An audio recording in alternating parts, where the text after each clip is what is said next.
In the winter of 1941, as Europe settled into the uneasy stillness that often precedes catastrophe, a little-known struggle unfolded far from the front lines. While newspapers focused on the Blitz and Rommel's maneuvers in North Africa, British intelligence confronted a silent crisis: the collapse of traditional communication channels with neutral Switzerland. What few understood then, and what even fewer remember now, is that the fate of Allied strategy often hinged not on tanks or bombers, but on solitary couriers threading their way across the frozen Alps with secrets capable of altering the war. The challenge emerged after Germany tightened its grip on Western Europe, severing Britain's long-established diplomatic and commercial routes to the continent. Switzerland, though neutral, had become an essential listening post. British operatives, economists, and sympathetic diplomats gathered intelligence from refugees, industry insiders, and financial networks that tracked the Reich's war production. But by early 1941, cables and mail channels were routinely intercepted or scrutinized by Axis security services. MI6 needed human couriers, fast, quiet, invisible. And so, clandestinely and with little fanfare, the first forbidden routes across the Alps were born. These couriers were not soldiers in the traditional sense. Many were recruited from the Special Operations Executive's mountain warfare trainees, while others were linguists, mountaineers, or former ski instructors familiar with the perilous passes dividing France, Italy, and Switzerland. Their orders were chillingly simple: deliver the documents or die in the attempt. They carried no uniforms, no identification, and often no weapons. If captured, they could expect summary execution as spies. It was a burden they accepted with a quiet, almost fatalistic resolve.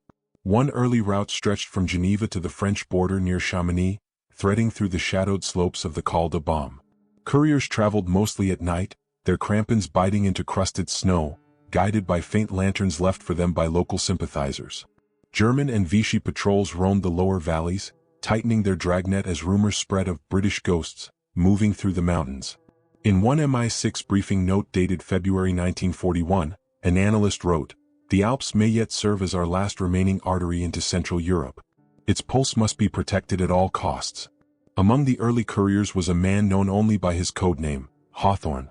His real identity remains partially redacted even today, but scattered accounts depict him as a former British civil servant fluent in French and German, with a reputation for calmness under pressure.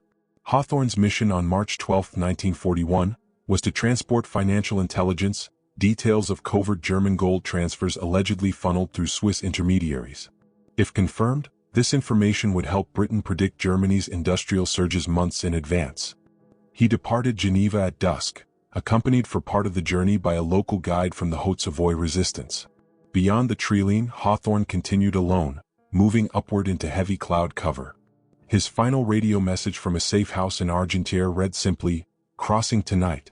Snow heavy. We'll make the pass." He was never seen again. What investigators found 3 days later raised more questions than answers. Near the edge of a ravine along the Col de Baume, a rucksack lay partially buried in the snow. Inside were torn fragments of a map, a cracked metal compass, and a single glove. There were no footprints leading away, only wind-scoured ice.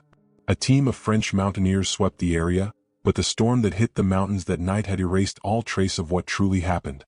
Vichy reports claimed no arrests. German field logs from nearby Haute-Savoie showed no record of unusual activity. Within MI6, Hawthorne's disappearance caused immediate alarm. Losing a courier was tragic. Losing the intelligence he carried was potentially disastrous. An internal memo circulated in the London office read, "It is unclear whether enemy forces are aware of the courier routes. The possibility of compromise cannot be dismissed." Analysts debated whether Hawthorne had fallen, been ambushed, or betrayed. Some suspected a local collaborator. Others believed the treacherous terrain alone explained his fate. Yet one detail remained unsettling: the condition of the rucksack. It appeared torn not by the rocks but by deliberate cutting, clean, vertical slashes made by a blade. No official explanation followed. For modern historians, Hawthorne's last journey serves as a reminder of the hidden costs of intelligence work. The documents he carried, reconstructed later through other channels, proved vital in anticipating shifts in German resource allocation. But the man behind them faded into the white silence of the Alps, his story overshadowed by larger battles unfolding elsewhere. And as 1941 progressed, MI6 realized that the dangers Hawthorne encountered were not isolated. If British intelligence hoped to maintain these lifelines into Europe, the routes would have to become even more daring, more remote, and far more dangerous. His disappearance was only the first tremor, a warning of the darker episodes to come. By the summer of 1941, the first courier routes across the Alps were proving both indispensable and perilous. The loss of Hawthorne had shaken MI6, but it had also underscored a harsh wartime truth. Intelligence could not wait for perfect safety. And so the Geneva to Chamonix corridor remained active, even as the Axis tightened surveillance across the region. What few in London realized at the time was that this single corridor carried information that would reshape the Allied understanding of Germany's financial machinery, its hidden factories, secret gold transfers, and covert partnerships that fed the Nazi war machine. The most valuable intelligence originated within Switzerland's complex banking network, where German officials discreetly moved gold seized from occupied Europe. A handful of Swiss insiders, risking both professional ruin and physical danger, passed fragments of these financial trails to British contacts in Geneva. But with radio transmissions too easily triangulated by German interception teams, MI6 required a physical chain of custody. That responsibility fell to the couriers, unregistered, unprotected, and largely unknown. The path itself was deceptively peaceful by daylight. Alpine villages lay scattered across the valleys, and the tourist bustle of Chamonix had not fully faded despite wartime conditions. But once night fell, the region became a battleground of shadows. Vichy gendarmes patrolled the roads, German Gebirgsjäger units conducted unannounced sweeps, informants lurked in taverns listening for foreign accents or unusual movements. A single misstep could mean a courier's disappearance without a trace. One courier who understood this danger intimately was the man assigned to replace Hawthorne on the Geneva-Chamonix run, a former Oxford climber known by the codename Bracken. He was quiet, analytical, and precise, a personality well-suited to traversing the French Alps under hostile scrutiny. In a diary entry found decades later in MI6 archives, Bracken noted, "The mountains are indifferent to our cause.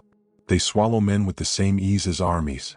As Bracken made his first crossing in late July 1941, he carried a packet of documents detailing unusual German withdrawals from the Reichsbank, withdrawals that Swiss intermediaries believed were funding clandestine armaments in Austria and Silesia. If verified, these would indicate a German acceleration in heavy weapons production. The information could influence British bombing priorities and industrial predictions for months to come. The courier route began in Geneva's Old Town, passed through the suburb of Carouge, and then slipped into backcountry pathways where border markers blurred into dense forest. Local guides in Haute-Savoie had developed a system. 3 knocks on a barn door, then a single lantern flicker signaled a safe escort. From there, Bracken would continue on foot to the Alpine slopes. But this time something was off. As Bracken neared the French border, he noticed a farmhouse light extinguished seconds too late, as though someone had been watching him approach. When he reached the Treline, the guide, an older Savoyard farmer named Luc Marchetti, appeared uneasy. "German patrols were higher up today," he whispered. "Move fast. Don't speak. Don't stop." Bracken proceeded alone once the path steepened, navigating switchbacks in near-total darkness. 3 hours into the climb, he encountered fresh tracks cutting across the established route, boot prints with deep tread, inconsistent with local footwear. They led toward the pass. He paused, listening. Somewhere above him, metal clinked faintly against rock. He extinguished his lantern and waited. Patrols often use such techniques, setting ambush points along known smuggling routes, but these boot prints puzzled him. They were too widely spaced, too deliberate. Perhaps they belonged to German mountaineers or perhaps to someone else entirely. Either possibility was dangerous. Bracken diverted toward an alternative path used only in winter months, even though it meant traversing a narrow ridge laced with unstable shale. Hours later, Bracken reached the outskirts of Chamonix. He delivered the documents to a discreet contact, a local pharmacist with ties to the French underground, and spent the night in a concealed loft above a shop.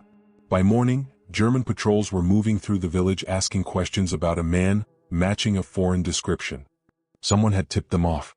Within MI6, the incident sparked fears of an informant operating either in Geneva or among the Haute-Savoie guides. The disappearance of Hawthorne had been attributed partly to natural forces, but Bracken's encounter suggested human interference, organized, anticipatory, deliberate. A report from the British legation in Bern stated, "There is an intelligence leak somewhere along the courier chain. Patterns in German deployments indicate foreknowledge of movements." The mystery grew darker when Luc Marchetti, the farmer guide, failed to appear at his home the following week. Neighbors recalled seeing unfamiliar men in long coats near his barn. No body was ever found. For the Allies, this second incident transformed the Courier routes from covert trails into high-stakes pressure points. If the Germans were actively hunting couriers, then the information carried across the Alps had become even more valuable, and the enemy even more determined. Bracken survived the crossing, but the message was clear: the Germans were adapting. And MI6 would need to evolve just as quickly. As 1942 approached, pressure mounted to open new, more dangerous paths beyond French territory, paths that would test the limits of both human endurance and Allied secrecy. By early 1942, the Alps had become more than a natural barrier. They were transforming into a clandestine battleground between Allied intelligence and Axis counterespionage. MI6 could no longer rely solely on its French-side courier routes. Vichy informants, German patrols, and unexplained disappearances had made the western slopes dangerously predictable. And so the organization sought a new artery into Switzerland, one that cut eastward into territory theoretically safer from German interference. The high Alpine corridor from Interlaken through the Grimsel Pass and into northern Italy. It quickly proved to be anything but safe. The Grimsel route was a formidable undertaking even for seasoned mountaineers. The pass, situated at nearly 2,200 meters, carved a jagged line through the Bernese Alps, wind-scoured ridges, sudden ice sheets, and deep ravines where visibility often disappeared in minutes. In summer, shepherds and hikers crossed it with caution. In winter, only the most determined risked the journey at all. And yet, in the strategic calculus of 1942, this perilous path offered one invaluable advantage. It allowed couriers to bypass areas increasingly infested with Gestapo and Abwehr surveillance. MI6 selected 3 operatives for the inaugural crossing. Their codenames, Rowan, Felix, and Turner, were recorded in a thin classified file marked Alpine Section, March 1942. All 3 were SOE trainees with prior experience in hostile terrain. Their mission was to carry a packet of intelligence from British contacts in Bern across the pass and into Italy, where it would be smuggled through partisan networks to the Allied command in Cairo. The documents contained critical details about German tank production at factories in Kassel and Linz, information that could influence British decisions in North Africa. But the route held risks beyond the natural.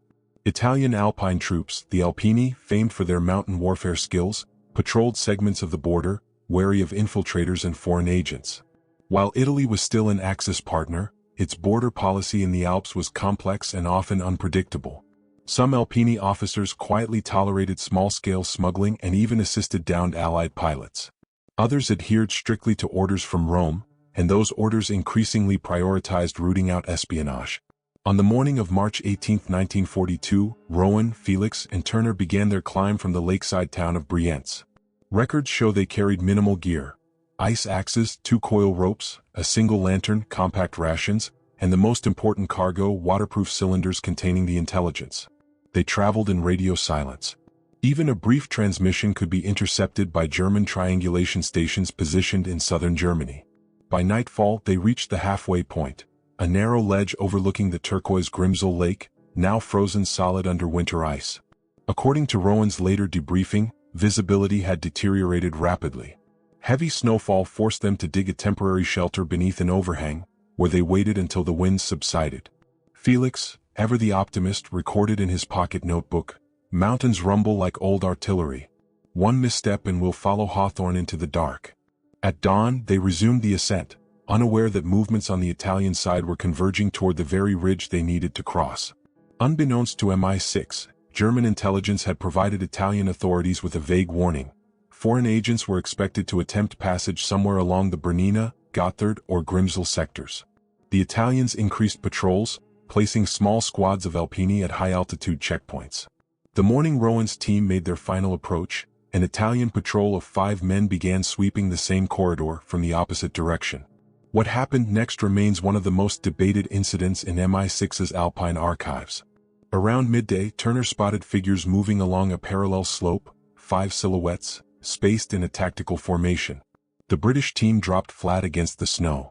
The figures paused, then altered their route, angling downslope toward them.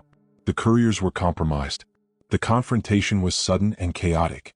The Alpini patrol reached shouting distance and issued orders in Italian. Rowan later stated the team attempted to surrender quietly, hoping to explain their presence or negotiate passage. But a gust of wind, carrying voices and fractured echoes, drowned out part of the exchange. One of the Alpini soldiers misinterpreted a movement from Felix, whether reaching for his papers or adjusting his footing, and fired a warning shot that ricocheted off a boulder. Panic followed. The British scattered, scrambling along the icy ridge. Another shot rang out, this time striking Turner in the shoulder. Rowan and Felix dragged him behind a rock shelf as the Alpini closed in. But then something unexpected occurred. The Italians stopped advancing. Whether due to the worsening storm or confusion over the encounter, the patrol retreated, leaving the couriers injured but alive. Rowan and Felix bound Turner's wound and completed the descent on the Italian side over the next grueling 2 days. The intelligence eventually reached Cairo, and its analysis influenced British armor strategy in North Africa that summer. But one member of the party did not finish the journey. Felix, separated from Rowan during a blizzard near the valley floor, vanished. His body was never recovered. Italian reports denied any arrest. German documents from the region showed no record of prisoners matching his description. MI6 files list him as missing, presumed dead, though some analysts suspected defection, a theory Rowan strongly rejected. His disappearance deepened the growing sense that the Alps themselves were absorbing the war's secrets. It also forced MI6 to reconsider how much they understood about the dangers stalking their couriers.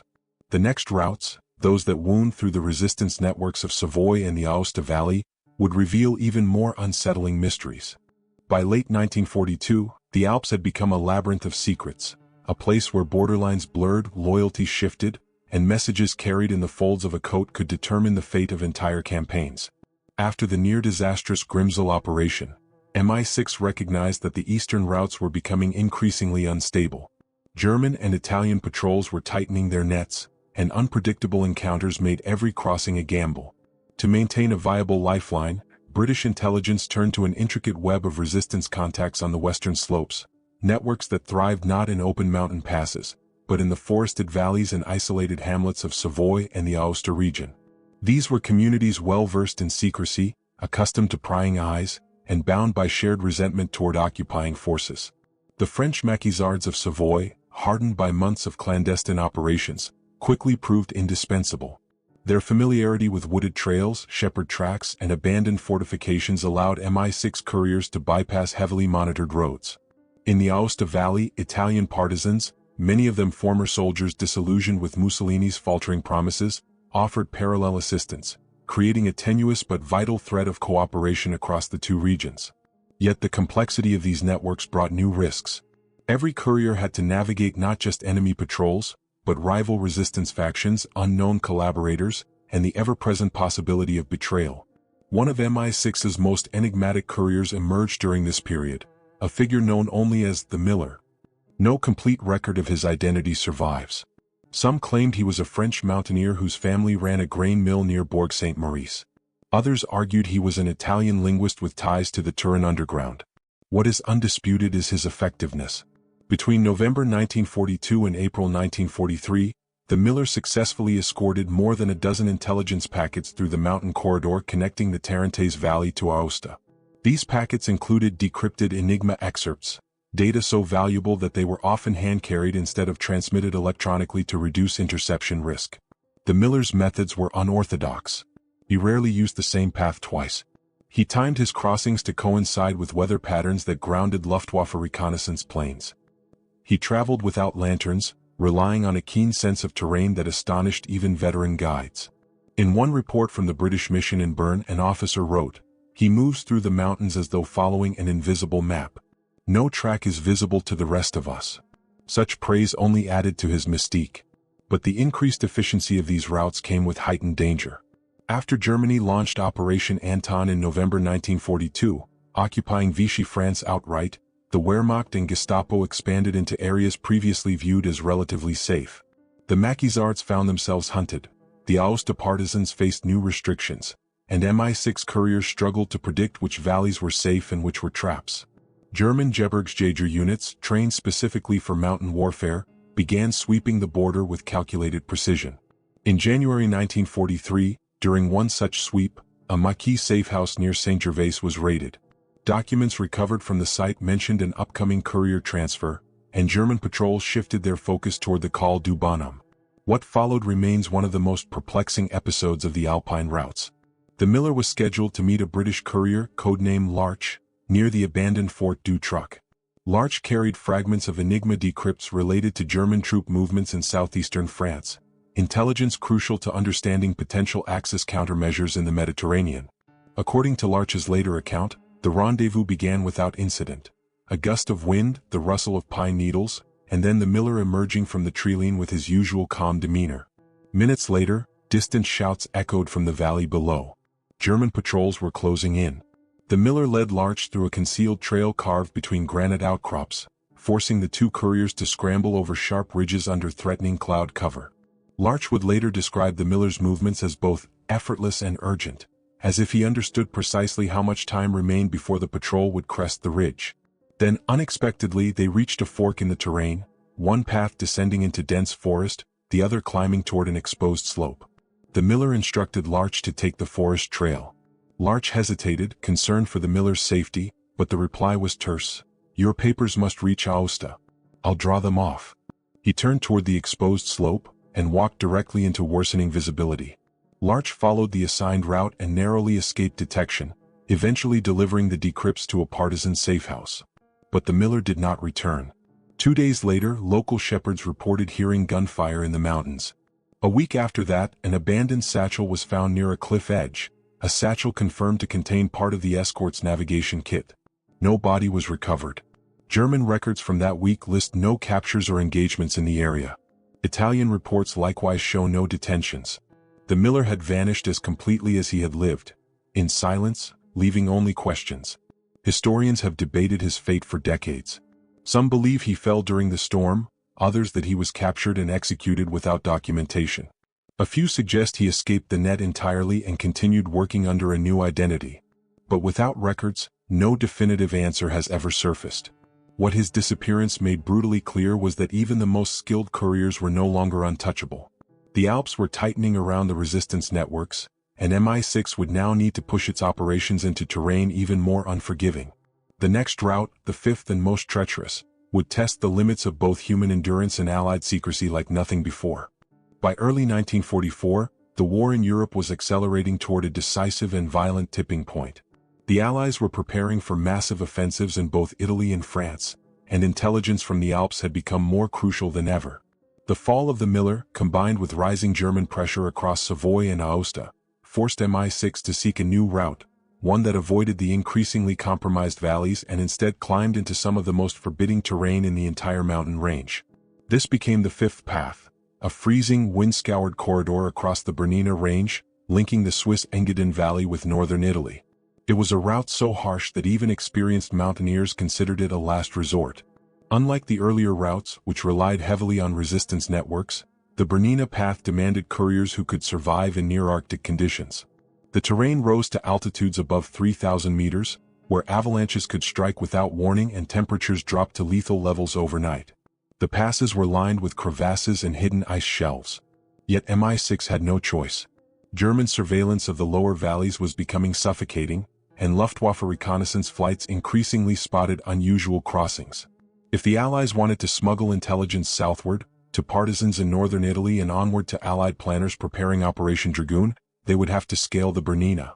The courier team chosen for the task consisted of 4 operatives: Grant, a former British Army climber, Ilex, an SOE wireless specialist, and 2 Swiss guides, brothers named Joseph and Reto Haller, both seasoned alpinists from Pontresina. The mission, dated March 3, 1944, involved transporting decrypted intercepts revealing German troop repositioning near the Rhône Valley, information that could directly affect Allied strategies for southern France.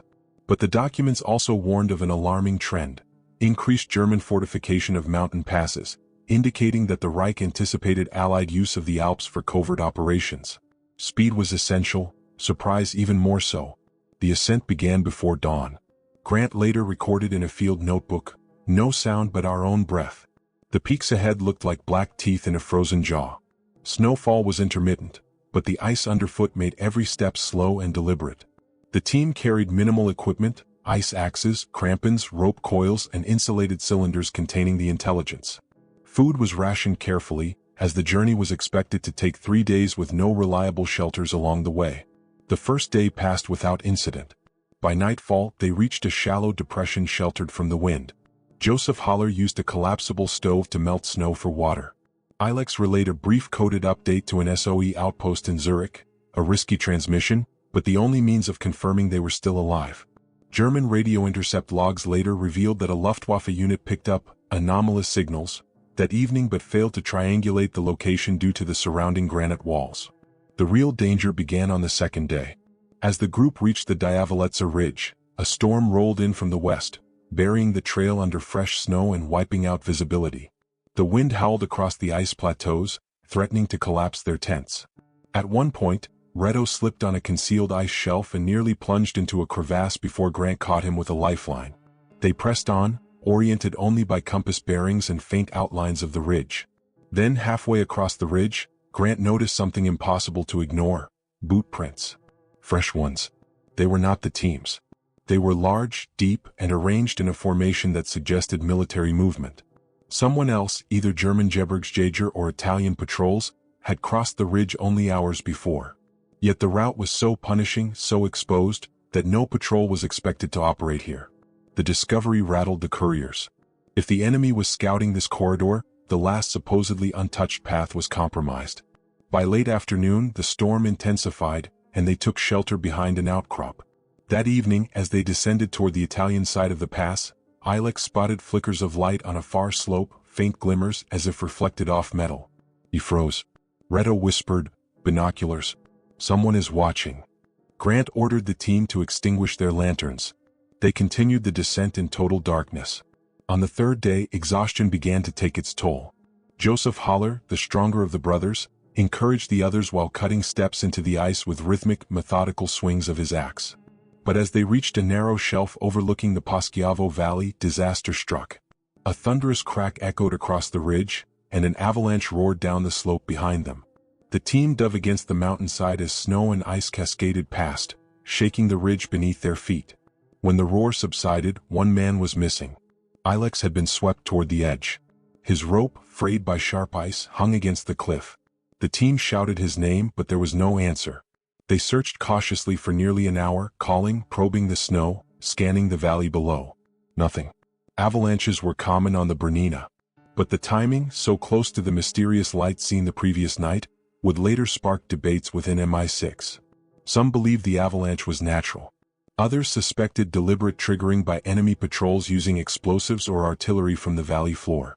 Grant, devastated but focused, pushed the team onward. They reached northern Italy by dusk, delivering the intelligence to a partisan contact near Tirano. The documents were then smuggled south, ultimately helping shape Allied planning for operations in southern France and the Alpine regions. The loss of Ilex was recorded simply: missing during descent, presumed dead. But within MI6's Alpine section, his disappearance joined a growing list of unanswered questions: couriers vanishing in storms, ambushes without witnesses, patrols appearing where none should have been. The Alps were becoming a graveyard of secrets. And with the fifth route now compromised, MI6 faced a final question. Could any path across the mountains remain safe as the war entered its final and most chaotic year? The answer would emerge in 1945 when the war ended, but the mysteries of the Alpine couriers did not. By the final months of the war, the Alps, once a haven of silence and timeless grandeur, had become an archive of unfinished stories. Beneath their icy slopes lay the footprints of couriers who had crossed borders carrying intelligence that altered campaigns, saved battalions, and influenced strategic decisions across continents. Yet scattered among these successes were disappearances, unanswered questions, and fragments of operations forever sealed by rock and snow. As 1945 dawned, MI6 prepared to close its Alpine courier program. But even as the war approached its end, the last chapter of these forbidden routes revealed just how deeply their legacy would shape the post-war world. With the German collapse accelerating, the Allies restored formal communication channels across Europe. Rail lines reopened, diplomatic liaison resumed, and encrypted radios, now far more secure, handled most intelligence. The need for solitary couriers trudging across hostile peaks seemed to fade. Still, MI6 maintained one final operational sweep: to recover documents, confirm network statuses, and determine the fate of several missing couriers whose last known movements traced back to the high mountain passes. This final mission, conducted between January and May 1945, was not a courier run but an investigation, a closing audit of Alpine operations. A small assessment team of British, Swiss, and French intelligence officers was assembled, led by Captain Thomas Merrow of MI6's Section 5. Merrow was a veteran of wartime intelligence who had studied Courier patterns, noting the uncanny frequency of disappearances that clustered along certain valleys and ridges. The Alps, he wrote, refuse to give straightforward answers. But patterns exist within them. His team began in the Western Alps, interviewing maquisards who had survived the brutal sweeps of 1943 and 1944. They recounted stories of German patrols appearing unexpectedly on trails long thought unmonitored, of informants whose loyalty shifted abruptly, and of intercept logs suggesting the Germans possessed partial knowledge of Courier timings. These fragments hinted at a chilling possibility, that the Courier network may have been partially penetrated, albeit never fully compromised. Yet no definitive proof surfaced. From Savoy, the assessment team traveled eastward into the Aosta Valley, visiting abandoned safe houses, resistance bunkers, and makeshift shelters carved into stone. One partisan leader, Pietro Vassalli, produced a faded notebook containing sketches of patrol patterns he had observed in 1943. Several matched the routes along which the miller had operated and disappeared. Yet even Vassalli admitted uncertainty. He knew this valley better than anyone, he said. If he escaped, I believe he could have made it far. If not, the mountain keeps its own. The team then crossed into Switzerland, where they interviewed the surviving Haller brother, Joseph. Traumatized by the loss of his younger sibling and the avalanche that had killed Ilex, he recounted details of the Bernina route, including the mysterious lights seen on the ridge before the avalanche struck. Merrow pressed him, "Are you certain they were lights?" Joseph nodded. "Yes. Not lightning. Not ice. Metal-catching light. Someone was there." But with the front lines now shattered and German units in disarray, no surviving record could confirm or deny the presence of a patrol in that area. In Interlaken, Merrow studied German radio logs retrieved after the surrender of several Wehrmacht units. One entry from early 1944 mentioned unusual Alpine crossings, near the Bernina and Grimsel sectors. Another referred obliquely to material recovered north of the Rhone, but gave no details. These records raised new questions. Had the Germans actively tracked the couriers, or were they merely reacting to sightings? Without additional logs, many destroyed during retreat, the answers remained lost. As spring 1945 approached, the investigative team reached the Chamonix sector, where Hawthorne had vanished in 1941. Snowmelt exposed sections of the Col de Baume, long inaccessible during winter. For the first time in 4 years, MI6 personnel walked the precise trail Hawthorne had taken on his final night. They found nothing, no documents, no remains, no gear. But the path itself told a silent story. Sheer drop-offs, narrow ledges, unstable shelves, it was a place where a single misstep could swallow a man without leaving evidence.